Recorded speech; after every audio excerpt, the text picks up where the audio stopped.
இது வந்து கொக்கோ ஃப்ரூட்டாக இருக்குது. நம்ம சாக்லேட்ஸ் எல்லாம் வந்து இந்த ஃப்ரூட்லேருந்து தான் மேக் பண்ணுவோம். இதுக்குள்ள ஒரு 30 சீட் கிடைக்கும். இதே மாதிரி சீடாக இருக்கும். சீடு மட்டும் தான் யூஸ் பண்ணும், மீதி எல்லாம் வேஸ்ட்டாக இருக்கும். சீடு மட்டும் தனியாக எடுத்துட்டு ஒரு 100 kg சாக்லேட் வந்து ஒரு 250 kg சீடு நம்ம கலெக்ட் பண்ணோம். அப்புறம் ஒரு 1 வீக் ஃபர்மெண்டேஷன் பண்ணிடுது. இதே மாதிரி ஒரு பெரிய ஜாரில் போட்டு க்ளோஸ் பண்ணி வச்சிடும். ஆட்டோமேட்டிக்கலி ஃபர்மெண்டேஷன் ஆகிடும்.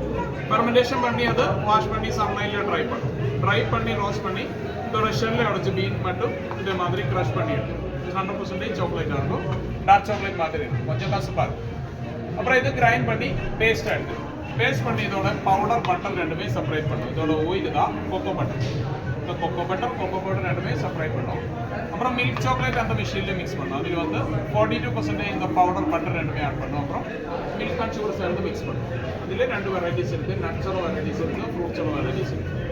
அதுக்கப்புறம் டார்க் சாக்லேட். டார்க் வந்து சுகர் ஃப்ரீயாக இருக்கும். 80% கொக்கோ தான். ஹெல்த்துக்கு நல்லா இருக்கும். டயபெட்டிக், சுகர், கொலஸ்ட்ரால் எல்லாமே கண்ட்ரோல் பண்ணும்.